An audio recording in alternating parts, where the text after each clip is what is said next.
विद्यार्थी मित्रों, આપણે હવે કોઈ સમમિતિ ધરાવતા તંત્ર વડે ઉદ્ભવતા ચુંબકીય ક્ષેત્ર શોધવા માટેનો એક અગત્યનો નિયમ જોઈએ અને તે છે એમ્પિયરનો સર્કિટલ નિયમ।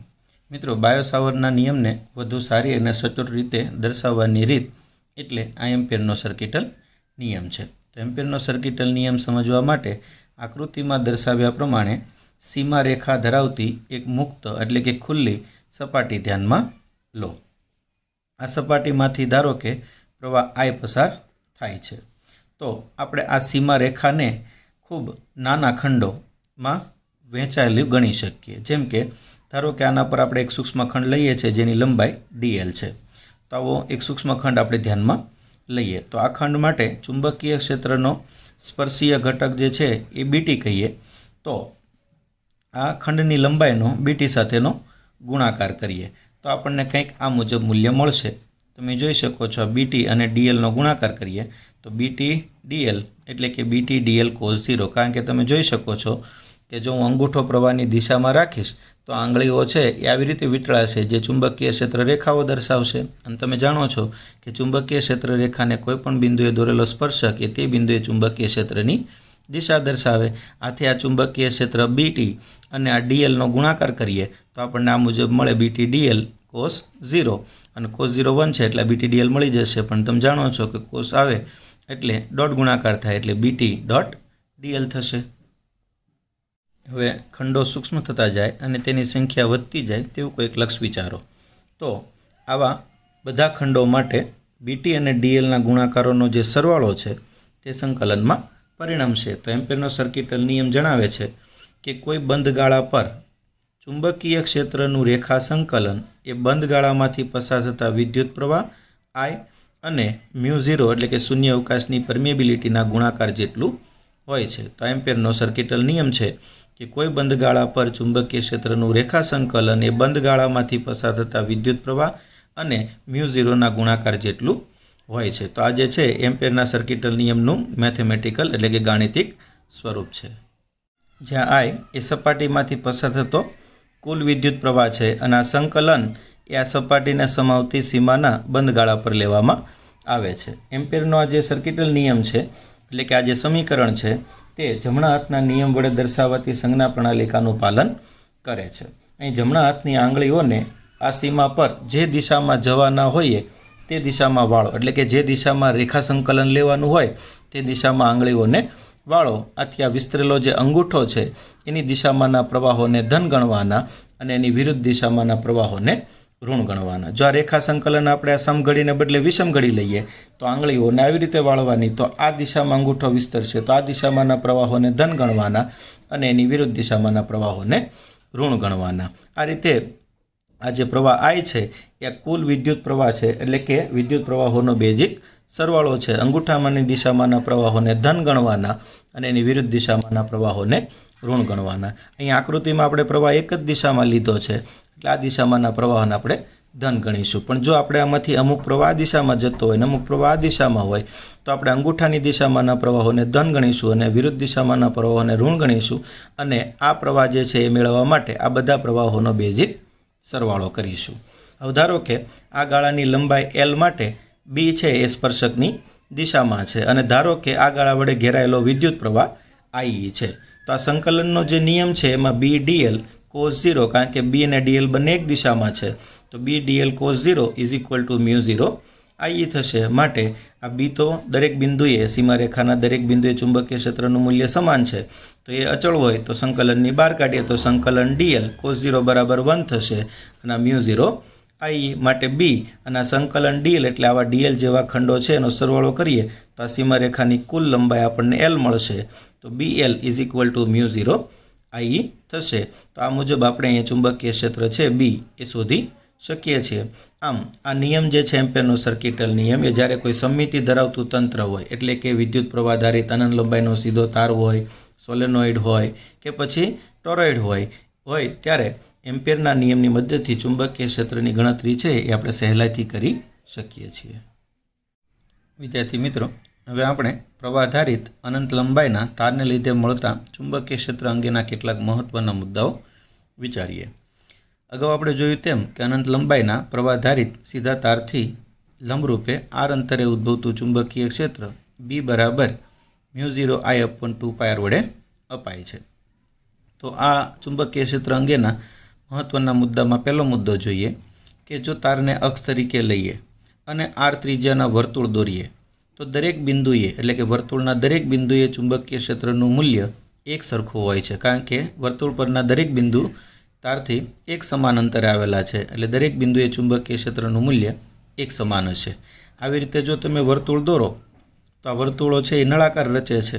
આથી તમે એમ પણ કહી શકો કે ચુંબકીય ક્ષેત્ર છે એ નળાકારીય સમમિતિ ધરાવે છે, કેમ કે આ નળાકારના દરેક બિંદુએ ચુંબકીય ક્ષેત્રનું મૂલ્ય એક સમાન હશે, કારણ કે નળાકારનું દરેક બિંદુ તારથી એક સમાન અંતર આવેલું છે, એટલે નળાકાર પરના દરેક બિંદુએ ચુંબકીય ક્ષેત્રનું મૂલ્ય એક સમાન હશે, એટલે કે ચુંબકીય ક્ષેત્ર છે એ નળાકારીય સમમિતિ ધરાવે છે। બીજો મુદ્દો જોઈએ કે વર્તુળ પરના દરેક બિંદુએ ચુંબકીય ક્ષેત્રની દિશા એ તે બિંદુએ વર્તુળને દોરેલા સ્પર્શકની દિશામાં હોય છે। આમ તમે કહી શકો છો કે અચળ માનવાળા એટલે કે B બરાબર μ0I/2πr પ્રમાણે અચળ માનવાળા ચુંબકીય ક્ષેત્રની જે રેખાઓ છે એ આવા સમકેન્દ્રીય વર્તુળો રચે છે। તમે જોઈ શકો છો કે આ વર્તુળ પરના દરેક બિંદુએ ચુંબકીય ક્ષેત્રનું મૂલ્ય સમાન હશે, એ જ રીતે આ વર્તુળ પરના દરેક બિંદુએ પણ ચુંબકીય ક્ષેત્રનું માન સમાન હશે। જો કે આ વર્તુળ પરના ચુંબકીય ક્ષેત્ર કરતાં માન જુદું હશે, પણ આ દરેક બિંદુએ ચુંબકીય ક્ષેત્ર સમાન હશે। આથી તમે કહી શકો છો કે અચળ માનવાળા ચુંબકીય ક્ષેત્રની જે રેખાઓ છે તે સમકેન્દ્રીય વર્તુળો રચે છે। ત્રીજો મુદ્દો જોઈએ કે તાર છે એ તો અનંત લંબાઈનો છે, તેમ છતાં તારથી ખૂબ નજીકમાં એટલે કે નહિવત અંતરે ચુંબકીય ક્ષેત્ર અનંત હોતું નથી, પણ તારથી ખૂબ નજીકમાં પહોંચે તેમ તે ખૂબ ઝડપથી વધતું જાય છે। અને આ જે ચુંબકીય ક્ષેત્ર છે તારને કારણે ઉદ્ભવતું એ ચુંબકીય ક્ષેત્ર તારમાંથી વહેતા પ્રવાહના સમપ્રમાણમાં અને આ પ્રવાહ ઉદ્ગમથી અંતરના વ્યસ્ત પ્રમાણમાં હોય છે। ચોથો મુદ્દો જોઈએ કે આ લાંબા તાર વડે ઉદ્ભવતા ચુંબકીય ક્ષેત્રની દિશા જમણા હાથના નિયમ વડે પણ જાણી શકાય છે, જે આ મુજબ છે કે તમારા જમણા હાથમાં તારને એવી રીતે પકડો કે જેથી કરીને વિસ્તરેલો અંગૂઠો પ્રવાહની દિશામાં રહે। આથી આંગળીઓ છે એ ચુંબકીય ક્ષેત્રની દિશામાં વળેલી હશે। વિદ્યાર્થી મિત્રો, આપણે હવે સોલેનોઇડ સમજીએ। તો પ્રશ્ન થાય કે સોલેનોઇડ એટલે શું? ધારો કે આપણી પાસે એક તાર છે અને તારને આપણે ખૂબ પાસે રહેલા આટાઓમાં હેલિકલ આકારમાં વીંટાળી દઈએ તો આ પ્રકારની જે રચના બનશે તેને સોલેનોઇડ કહેવાય। અહીં તમે જોઈ શકો છો કે આપણી પાસે એક તાર છે જેને આપણે ખૂબ પાસે રહેલા આટાઓમાં હેલિકલ રૂપમાં વીંટાળેલો છે, તો આ જે રચના છે તે રચનાને સોલેનોઇડ કહેવાય। આમ સોલેનોઇડ એટલે શું? તો કે સોલેનોઇડ એટલે પાસે વીંટાળેલા પરંતુ અલગ કરેલા વાહક તારના હેલિકલ ગૂંચળાને સોલેનોઇડ કહે છે।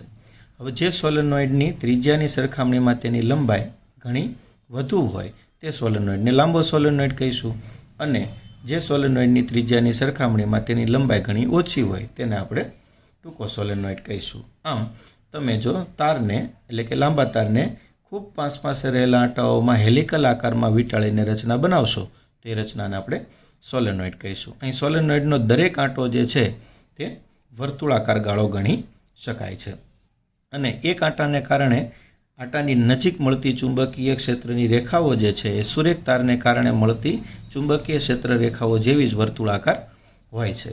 અહીં કુલ ચુંબકીય ક્ષેત્ર મેળવવા માટે દરેક આંટાઓને કારણે ઉદ્ભવતા ચુંબકીય ક્ષેત્રનો સદિશ સરવાળો કરવામાં આવે છે। હવે આકૃતિમાં જોઈ શકો છો કે આ સોલેનોઇડ જે છે એના આવા આંટાઓ આપણે અહીંયા દર્શાવ્યા છે, અને આકૃતિ બીમાં તમે જોઈ શકો છો કે આંટાઓમાંથી બહાર આવતો પ્રવાહ ટપકાઓ વડે, જ્યારે આંટાઓમાં આવી તેમ અંદર જતો પ્રવાહ છે તે ચોકડી વડે દર્શાવ્યો છે। હવે આંટાઓ વીંટવા માટે ઇનેમલ એટલે કે વાહક પડ ચડાવેલું હોય તેને ઇનેમલ કહેવાય। તો વાહક પડ ચડાવેલા તારનો ઉપયોગ કરવામાં આવે છે, જેથી આ આંટા એકબીજાના સંપર્કમાં અવાહક તરીકે વર્તે। આકૃતિ એમાં સીમિત સોલેનોઇડની ચુંબકીય ક્ષેત્ર રેખાઓ દર્શાવી છે, અને આકૃતિ બીમાં સમગ્ર સોલેનોઇડ તે તેના ચુંબકીય ક્ષેત્ર સાથે દર્શાવ્યો છે। હવે આકૃતિ એમાં વર્તુળાકાર ગાળાઓ જે છે એના પરથી સ્પષ્ટ જણાય છે આપણને કે બાજુના આંટાઓ જે છે એનું ચુંબકીય ક્ષેત્ર નાબૂદ થઈ જાય છે, અને આકૃતિ બી દર્શાવે છે કે સોલેનોઇડની અંદર મધ્ય ભાગમાં આવેલા બિંદુ P પાસે ચુંબકીય ક્ષેત્ર છે તે નિયમિત, પ્રબળ અને અક્ષને समांतर होय छे, ज्यारे बहारना बिंदु Q पासे चुंबकीय क्षेत्र छे नबळुं अने X ने समांतर होय छे, एटले के त्यां चुंबकीय क्षेत्रनो लंब घटक होतो नथी। हवे आ सोलेनोइड छे ए जेम जेम मोटो बनतो जाय तेम जाणे के ते लांबी नळाकार धातुनी तकती होय तेवो लागे छे। सोलेनोइडनी बहाરના ભાગમાં એટલે કે આ ભાગમાં સોલેનોઇડની બહારના ભાગમાં ચુંબકીય ક્ષેત્ર શૂન્ય થતું જાય છે, એટલે કે નહીવત હોય છે, અને અંદરના ભાગમાં જે છે એ દરેક બિંદુએ ચુંબકીય ક્ષેત્ર અક્ષને સમાંતર હોય છે। એટલે આપણે સોલેનોઇડની બહારના ભાગમાં ચુંબકીય ક્ષેત્ર શૂન્ય ગણીશું, જ્યારે અંદરના ભાગમાં ચુંબકીય ક્ષેત્ર છે નિયમિત, પ્રબળ અને અક્ષને સમાંતર લઈશું। વિદ્યાર્થી મિત્રો, આપણે હવે ખૂબ લાંબા સોલેનોઇડ વડે ઉદ્ભવતું ચુંબકીય ક્ષેત્ર છે તે એમ્પિયરના સર્કિટલ નિયમનો ઉપયોગ કરીને મેળવીએ। આ માટે આકૃતિમાં દર્શાવ્યા પ્રમાણે અનંત લંબાઈના એટલે કે ખૂબ લાંબા સોલેનોઇડના કોઈ ભાગનો અક્ષને સમાંતર આડછેદ દર્શાવ્યો છે તે ધ્યાનમાં લો। અહીં ડોટ એટલે કે આ જે ટપકાઓ વડે દર્શાવેલી સંજ્ઞા છે તે પૃષ્ઠમાંથી બહાર આવતો તાર અને પ્રવાહ તથા ચોકડીવાળી જે સંજ્ઞા છે તે પૃષ્ઠમાં અંદર જતો એટલે કે દાખલ થતો તાર અને પ્રવાહ દર્શાવે છે। આ ઉપરાંત આપણે જાણીએ છીએ કે સોલેનોઇડના બહારના ભાગમાં ચુંબકીય ક્ષેત્ર શૂન્ય હોય છે અને સોલેનોઇડના અંદરના ભાગમાં ચુંબકીય ક્ષેત્ર અક્ષને સમાન હોય એટલે કે સમાંતર હોય છે, એટલે કે દરેક બિંદુએ ચુંબકીય ક્ષેત્ર અક્ષને સમાંતર હોય છે। હવે આ સોલેનોઇડની અંદર ઉદ્ભવતું ચુંબકીય ક્ષેત્ર એમ્પિયરના સર્કિટલ નિયમની મદદથી શોધવું છે, તો એ માટે આપણે આકૃતિમાં દર્શાવ્યા પ્રમાણે સોલેનોઇડની અંદર કોઈ એક લંબચોરસ એમ્પિયરન ગાળો એટલે કે બંધ ગાળો ABCD એ વિચારીએ તો આ બંધ ગાળાનો જે CD વિભાગ છે તે સોલેનોઇડની બહારના ભાગમાં છે, પણ સોલેનોઇડની બહારના ભાગમાં તો ચુંબકીય ક્ષેત્ર શૂન્ય છે। આથી એમ્પિયરના સર્કિટલ નિયમની અંદર જે બંધ ગાળા પર ચુંબકીય પ્રેરણનું રેખા સંકલન આપણે લઈએ છીએ એમાં CD વિભાગ જે છે એમ કોઈ ફાળો આપતું નથી, એટલે કે આ વિભાગમાં ચુંબકીય પ્રેરણનું રેખા સંકલન શૂન્ય થાય છે। હવે આપણે જોઈએ આ ગાળાના BC અને AD જેવા ખંડો, તો BC અને AD ખંડો પર ચુંબકીય ક્ષેત્રનો કોઈ ઘટક નથી, એટલે કે ઘટક શૂન્ય છે। કેમ? તો કે અહીં ચુંબકીય ક્ષેત્ર છે એ અક્ષને સમાંતર છે, એટલે આ BC અને AD વિભાગ પર છે એ ચુંબકીય ક્ષેત્રનો ઘટક શૂન્ય છે। આથી આ બંને ખંડો પણ આ ચુંબકીય પ્રેરણા રેખા સંકલનમાં કોઈ ફાળો આપતા નથી। હવે રહ્યો બંધ ગાળાનો AB જેવો વિભાગ, તો અહીં જોઈ શકો છો કે આકૃતિમાં AB વિભાગ એ ચુંબકીય ક્ષેત્રને સમાંતર છે। ધારો કે આ બંધ ગાળા એટલે કે એમ્પિયરન લૂપ છે એની લંબાઈ h છે।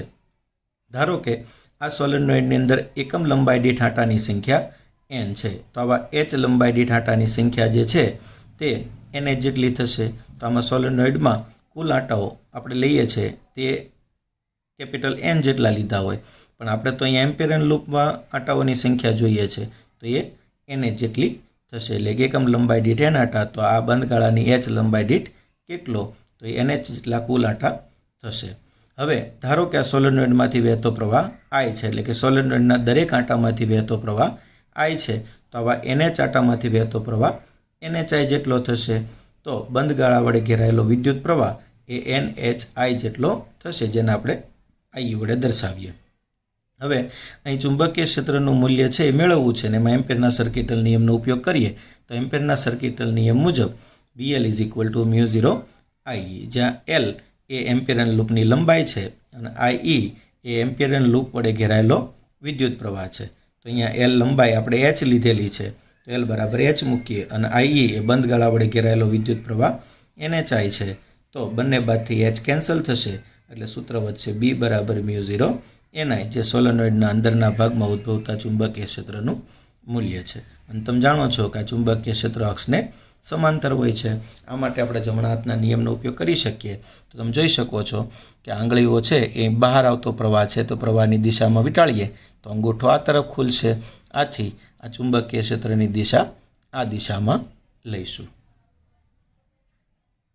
વિદ્યાર્થી મિત્રો, આપણે હવે ટોરોઇડ એટલે શું તે સમજીએ અને ટોરોઇડના અંદરના ભાગમાં ઉદ્ભવતું ચુંબકીય ક્ષેત્ર જે છે એ એમ્પિયરના સર્કિટલના નિયમની મદદથી મેળવીએ। તો સૌપ્રથમ પ્રશ્ન એ થાય કે ટોરોઇડ એટલે શું અથવા ટોરોઇડ એ શું છે? તો મિત્રો, ટોરોઇડ એ પોલીવર્તુળાકાર રિંગ છે જેના પર તારના ઘણા બધા આંટાઓ છે એ પાસે વીંટાળેલા હોય છે। સ્વાભાવિક રીતે આંટાઓ છે એ અવાહક પડ ચડાવેલા હોય છે અને તેને ધારો કે આવી રીતે અવાહક પોલી રિંગ ઉપર ખૂબ પાસે વીંટાળી દઈએ તો બનતી જે રચના છે એને ટોરોઇડ કહેવાય। અથવા બીજી રીતે એમ પણ કહી શકો કે ખૂબ લાંબા સોલેનોઇડને વર્તુળાકારમાં વાળીને તેના બે છેડાઓને જોડીએ તો બનતી રચનાને પણ ટોરોઇડ કહે છે। હવે આકૃતિ એમાં આપણે વિદ્યુત પ્રવાહ I સાથેનો એક ટોરોઇડ દર્શાવ્યો છે। હવે ટોરોઇડની અંદરની ખુલ્લી જગ્યામાં P જેવા બિંદુઓએ તેમજ બહારની ખુલ્લી જગ્યામાં Q જેવા બિંદુઓએ ચુંબકીય ક્ષેત્ર શૂન્ય હોય છે। જ્યારે ખૂબ નજીકમાં આંટા ધરાવતા આદર્શ ટોરોઇડની અંદર ચુંબકીય ક્ષેત્રનું મૂલ્ય અચળ હોય છે અને આવું ચુંબકીય ક્ષેત્ર આપણે એમ્પીયરના સર્કિટલ નિયમનો ઉપયોગ કરીને મેળવીએ। આ માટે આકૃતિ બીમાં ટોરોઇડનો આડછેદ દર્શાવ્યો છે અને 3 એમ્પિયરન ગાળાઓ એટલે કે બંધ ગાળાઓ 1, 2 અને 3 તૂટક રેખા વડે દર્શાવ્યા છે। અહીં તમે જોઈ શકો છો કે પ્રવાહ છે એ તારમાંથી આમ બહાર આવતો હશે તો એ આપણે ટપકાઓ વડે અને અહીંથી આમ અંદર જતો હશે તો એ આપણે ચોકડી વડે દર્શાવ્યો છે। ધારો કે ગાળા 1 પર ચુંબકીય ક્ષેત્રનું મૂલ્ય B1 છે અને ગાળા 1ની ત્રિજ્યા ધારો કે R1 છે તો એમ્પીયરના સર્કિટલ નિયમમાં L બરાબર આ ગાળાની લંબાઈ 2πr1 થશે। આમ છતાં તમે જોઈ શકો છો કે આ જે ગાળો 1 છે તે કોઈ વિદ્યુત પ્રવાહને ઘેરતો નથી એટલે ઘેરાયેલો વિદ્યુત પ્રવાહ IE બરાબર 0 થશે। અહીં તમે જોઈ શકો છો કે જો હું આ રીતે બંધ ગાળો લઉં અહીંયા અંદરના ભાગમાં તો અંદરના ભાગમાં ટોરોઇડનો કોઈ પ્રવાહ ઘેરાતો નથી એટલે IE બરાબર 0 થશે। આમ એમ્પીયરના સર્કિટલ નિયમ મુજબ B સંકલન dl બરાબર μ0 IE તો B છે એ આપણે B1 મૂલ્ય ધારેલું છે એટલે Bની જગ્યાએ B1 મૂકીએ અને આ સંકલન dl એટલે આ એમ્પીયરન લૂપ 1ની કુલ લંબાઈ જે આપણે L બરાબર 2πr1 લીધી છે μ0 અને IE એટલે ઘેરાયેલો વિદ્યુત પ્રવાહ 0 છે આથી B1 બરાબર 0 થશે। આમ એમ્પીયરન લૂપ 1 જે છે એના દરેક બિંદુએ ચુંબકીય ક્ષેત્ર 0 હશે આથી આ P જેવા બિંદુઓએ ચુંબકીય ક્ષેત્ર 0 હોય છે। હવે ધારો કે ગાળા 3 પર ચુંબકીય ક્ષેત્રનું મૂલ્ય B3 છે અને તેની ત્રિજ્યા ધારો કે R3 છે આથી એમ્પીયરના સર્કિટલ નિયમમાં આ બંધ ગાળાની જે લંબાઈ છે L બરાબર 2πr3 લઈશું। હવે અહીં તમે જોઈ શકો છો કે જો હું ટોરોઇડની ફરતે બહારના ભાગમાં આવો બંધ ગાળો લઉં તો અહીં પુસ્તકના સમતલમાંથી બહાર આવતા જે વિદ્યુત પ્રવાહો છે એ અંદર તરફ જતા તેટલા જ વિદ્યુત પ્રવાહો વડે નાબૂદ થાય છે। એટલે કે જો આ ટોરોઇડની ફરતે બહારના ભાગમાં એમ્પીયરન લૂપ લેવામાં આવે તો આ બહાર આવતો વિદ્યુત પ્રવાહ જો ધન ગણીએ તો અંદર જતો વિદ્યુત પ્રવાહ ઋણ ગણાશે એટલે કે વિદ્યુત પ્રવાહનો જે બેઝિક સરવાળો છે તે 0 થશે। આથી બહારના ભાગમાં જો આવું આપણે એમ્પીયરન લૂપ લઈએ એટલે કે એમ્પીયરન લૂપ 3 છે એના વડે કોઈ વિદ્યુત પ્રવાહ ઘેરાતો નથી આથી IE બરાબર 0 થશે। હવે જો આપણે આ સમીકરણની અંદર Bની જગ્યાએ B3 લખીએ અને સંકલન dl બરાબર 2πr3 લઈએ તો ઇઝ ઇક્વલ ટુ μ0 × 0 થશે માટે B3 બરાબર પણ 0 થશે। આથી આ એમ્પીયરન લૂપ 3ના દરેક બિંદુએ Q જેવા બિંદુઓ છે ત્યાં ચુંબકીય ક્ષેત્ર 0 હશે। આમ ટોરોઇડના બહારના ભાગમાં ચુંબકીય ક્ષેત્ર પણ 0 હોય છે। હવે ધારો કે ટોરોઇડની અંદર ચુંબકીય ક્ષેત્ર B છે આથી ટોરોઇડના અંદરના ભાગમાં આપણે તૂટક રેખા વડે દર્શાવેલ લૂપ 2 ધ્યાનમાં લઈએ તો લૂપ 2ની ત્રિજ્યા ધારો કે R છે તો આ એમ્પીયરના સર્કિટલ નિયમમાં લૂપની લંબાઈ L બરાબર 2πr થશે। હવે ધારો કે અહીંયા દરેક આંટામાંથી વહેતો વિદ્યુત પ્રવાહ I છે અને ટોરોઇડમાં આવા કુલ N આંટાઓ છે તો આ લૂપ 2 વડે ઘેરાયેલો જે વિદ્યુત પ્રવાહ છે એ કેટલો થશે તો કે એક આંટામાંથી વહેતો પ્રવાહ I તો આવા N આંટામાંથી વહેતો પ્રવાહ કેટલો તો એ NI જેટલો થશે જે લૂપ 2 વડે ઘેરાય છે। તમે જોઈ શકો છો કે લૂપ 2 વડે માત્ર અહીંયા અંદર જતો પ્રવાહ જે છે એ જ ઘેરાય છે એટલે અહીંયા બહાર આવતા પ્રવાહ વડે તેની અસર નાબૂદ થતી નથી।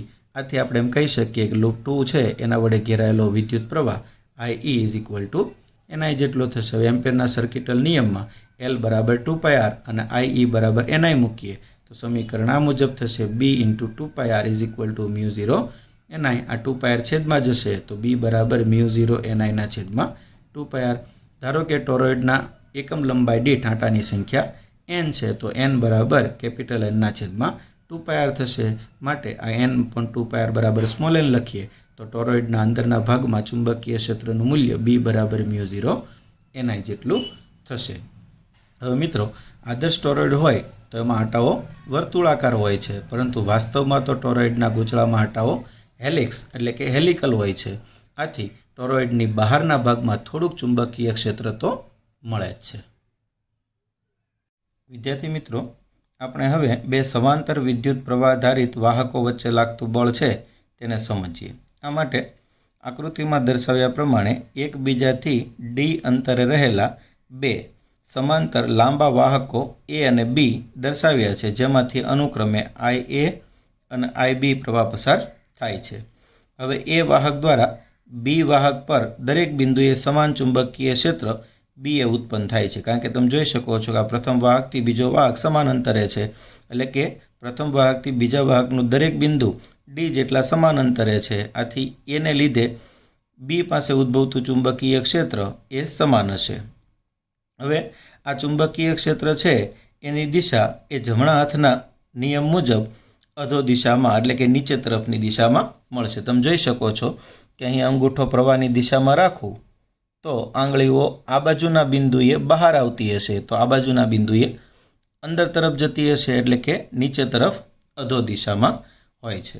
હવે એમ્પિયરના સર્કિટલ નિયમ મુજબ આ ક્ષેત્રનું જે મૂલ્ય છે એ બી એ બરાબર μ0IA/2πd વડે આપી શકાય, કારણ કે તમે જાણો છો કે આ લાંબા વાહકને કારણે તેનાથી ડી અંતરે ઉદ્ભવતું ચુંબકીય ક્ષેત્ર બી બરાબર μ0I/2πd અંતર વડે અપાય છે. તો અહીંયા એ તારમાંથી વહેતા પ્રવાહને લીધે બી તારના દરેક બિંદુ પાસે ઉદ્ભવતું ચુંબકીય ક્ષેત્ર બી એ બરાબર μ0IA/2πd થશે. હવે આ ચુંબકીય ક્ષેત્ર બી એના કારણે વિદ્યુત પ્રવાહ IB ધરાવતા સુવાહક બી પર સુવાહક એ તરફ લાગતું જે ચુંબકીય બળ છે એનું મૂલ્ય F બરાબર IL×B સમીકરણનો ઉપયોગ કરીએ તો FBA IBL BA વડે અપાશે, જ્યાં IB એ બી વાહકમાંથી વહેતો પ્રવાહ છે અને BA એ પ્રથમ વાહકને કારણે બીજા વાહકના દરેક બિંદુ પાસે ઉદ્ભવતું ચુંબકીય ક્ષેત્ર છે અને આ L એ આ વાહકની લંબાઈ છે. હવે તમે જોઈ શકો છો કે અહીં આપણે BAની કિંમત ઉપરના સમીકરણમાંથી લાવીને મૂકીએ તો સમીકરણ આ મુજબ થશે μ0IA/IB/2πd × L. આ જ રીતે સુવાહક એ પર બીના કારણે સુવાહક બી તરફ લાગતું જે બળ છે એ પણ આપણને FAB બરાબર μ0IA/IB/2πd × L વડે અપાશે. પણ અહીં આ બંને બળો છે એકબીજાની વિરુદ્ધ દિશામાં લાગે છે, એટલે FBA -FAB. બંને બળોના મૂલ્ય સમાન છે પણ દિશા પરસ્પર વિરુદ્ધ છે. આથી આપણે આ સમીકરણ FBA બરાબર -FAB વડે લખી શકીએ. આમ તમે જોઈ શકો છો કે એક જ દિશામાં વહેતા વિદ્યુત પ્રવાહો એકબીજાને આકર્ષે છે, પણ જો પરસ્પર વિરુદ્ધ દિશામાં પ્રવાહ વહેતા હોય તો તેઓ એકબીજાને અપાકર્ષે છે. વિદ્યાર્થી મિત્રો, આપણે હવે FBAની દિશા કઈ રીતે આવી તે સમજી લઈએ. તમે જાણો છો કે I પ્રવાહધારિત કોઈ વાહક છે એ બી જેટલા ચુંબકીય ક્ષેત્રમાં રહેલો હોય તો તેના પર લાગતા બળ છે એ F બરાબર IL×B સમીકરણ વડે અપાય છે. આપણે વાહક એમાંથી વહેતા પ્રવાહને કારણે વાહક બીના દરેક બિંદુ પાસે ઉદ્ભવતું ચુંબકીય ક્ષેત્ર BA મેળવવું છે અને વાહક બી જે છે એની L લંબાઈમાંથી IB પ્રવાહ વહેતો હોય તો એ આપણે IB પ્રવાહ ખંડ કીધો, તો અહીંયા ILની જગ્યાએ આપણે IBL લખીશું અને બીની જગ્યાએ BA લખીશું. તો આ FBA બરાબર IBL×BA થશે. હવે ધારો કે હું IBLની દિશા છે એને X અક્ષ ધારી લઉં તો આ જે છે એ Y અક્ષ થશે અને આ નીચે તરફની દિશા છે તે ઋણ Z થશે. જેમ કે તમે જોઈ શકો છો કે આને હું X અક્ષ કહું તો આ Y અક્ષ થશે અને આ ધન Z અક્ષ થશે, પણ આનાથી ઊંધી દિશા એટલે કે ઉલટી તરફની દિશા નીચે તરફની દિશા થશે તે ઋણ Z અક્ષ થશે.